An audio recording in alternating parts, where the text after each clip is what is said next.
رب ذوالجلال قرآن عظیم میں یوں ارشاد فرماتا ہے، اے رسول کیا آپ نے نہیں دیکھا ان لوگوں کو جنہوں نے اپنی خواہشات کو اپنا خدا بنا لیا ہے، اپنی خواہشات کو اپنا معبود بنا لیا ہے، جو وہ چاہتے ہیں اسی کے پیچھے بھاگتے ہیں، اس کی عبادت کرتے ہیں۔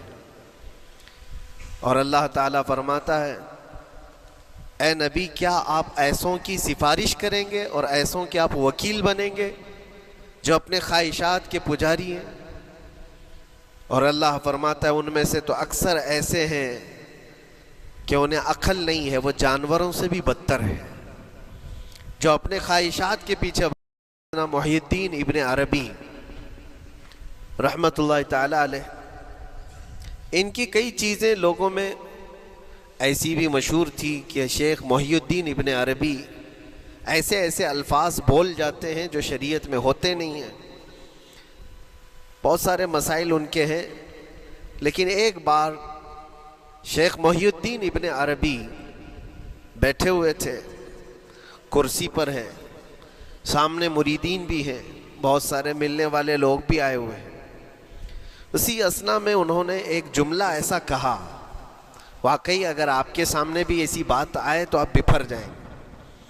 شیخ محی الدین ابن عربی کہتے ہیں، اے لوگو جو تم سب یہاں میرے پاس بیٹھے ہو، تمہارا خدا میرے پاؤں کے نیچے ہوتا ہے، تمہارا خدا میرے قدموں کے نیچے ہوتا ہے۔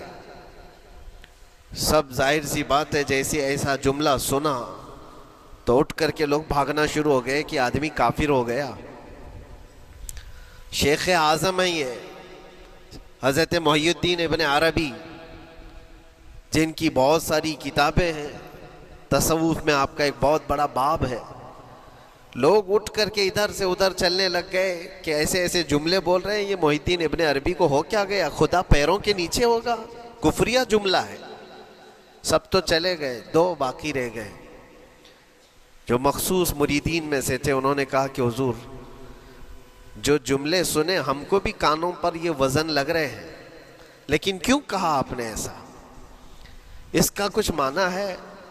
آپ جیسے عظیم المرتبت بزرگ سے ایسا جملہ کیسے ممکن ہے؟ انہوں نے فرمایا کہ ان سب کو بھی تو یہ پوچھنا چاہیے تھا میرے بولنے کا مطلب کیا ہے۔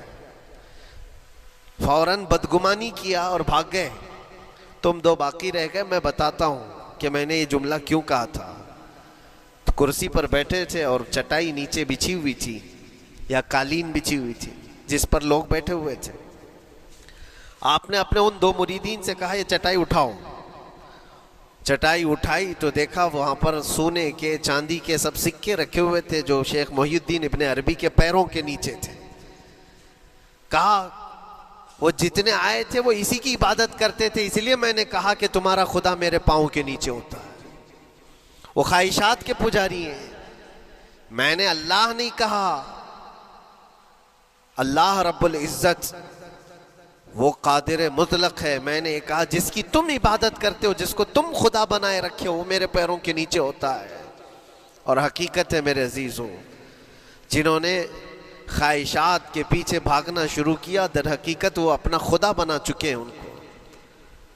کیا ایسا نہیں ہوتا ہے کہ جو بندہ ضدی طبیعت کا ہوتا ہے، چاہ لیتا ہے کہ یہ مجھے چاہیے تو چاہیے، یہ مجھے چاہیے تو چاہیے، یہ جو ضد ہے اپنی خواہش کو پوری کرنا، یہاں پر کہا گیا ہے کہ وہ اپنی خواہش کی عبادت کر رہا ہے، اس کے پیچھے بھاگ رہا ہے۔ اسی لیے اللہ کے نبی صلی اللہ تعالیٰ علیہ وسلم کی ایک حدیث میں آپ کو سناؤں۔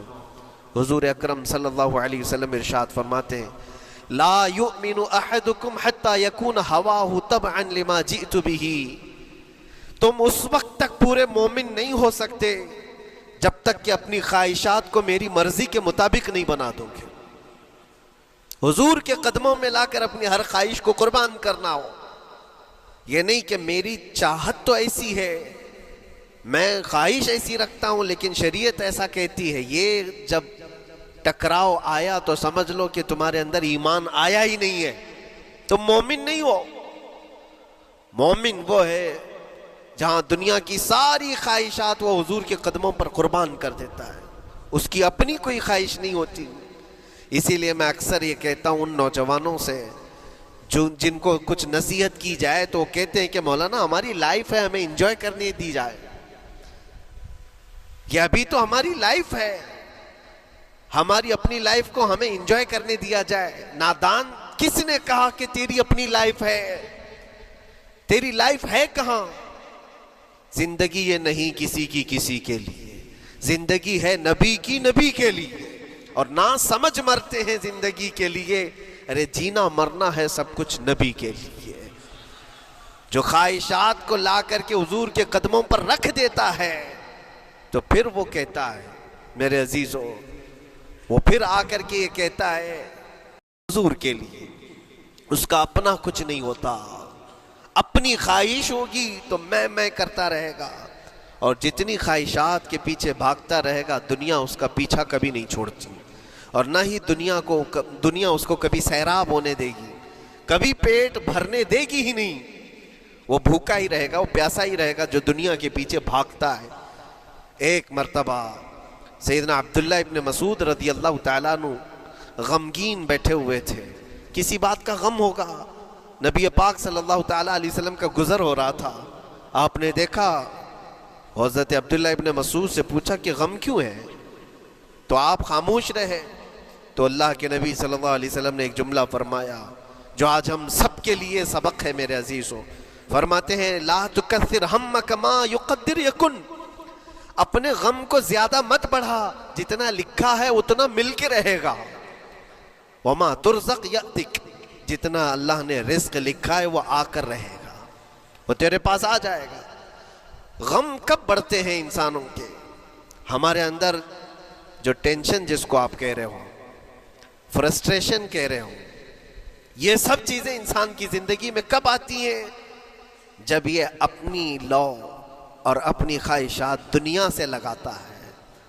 خالق سے اگر لگاتا ہے تو پھر اس کے غم نہیں بڑھتے، بلکہ غموں کا مداوع ہے.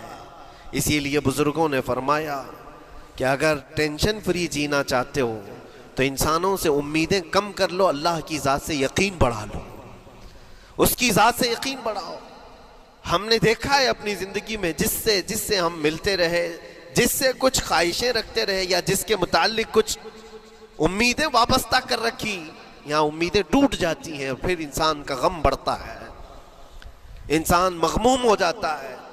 اللہ کی ذات سے جو وابستہ ہوا اور وہاں جو آس لگایا، وہ ہر دن بشاشت کے ساتھ جیتا ہے، یقین کے ساتھ جیتا ہے.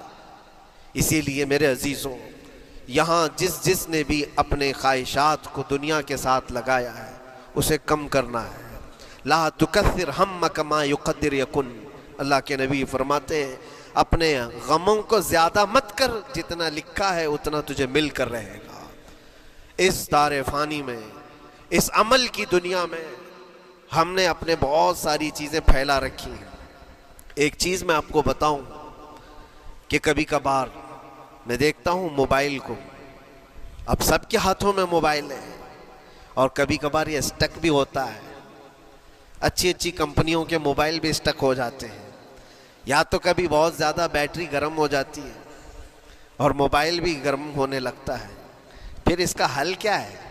ایکسپرٹ سے پوچھتے ہیں موبائل کبھی ہینگ ہو رہا ہے یا کبھی بہت بیٹری گرم ہو رہی ہے، اس کے ریزن کیا ہیں؟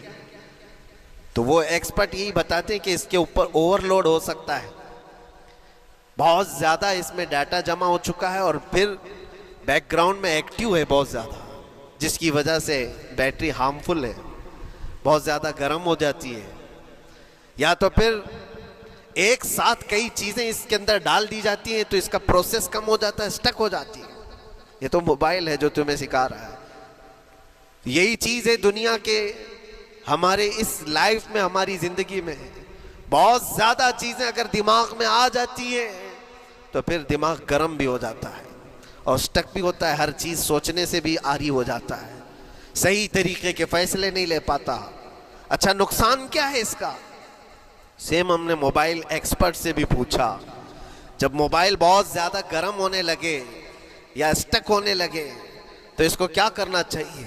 تو ایکسپرٹس بتاتے ہیں کہ اس کے ریڈیشن بہت زیادہ ہوتے ہیں اس وقت، اور یہ نقصان پہنچا سکتا ہے. جو استعمال کر رہا ہے اس کے دماغ پر بھی اثر کرے گا، آس پاس کے لوگوں پر بھی اثر کرے گا۔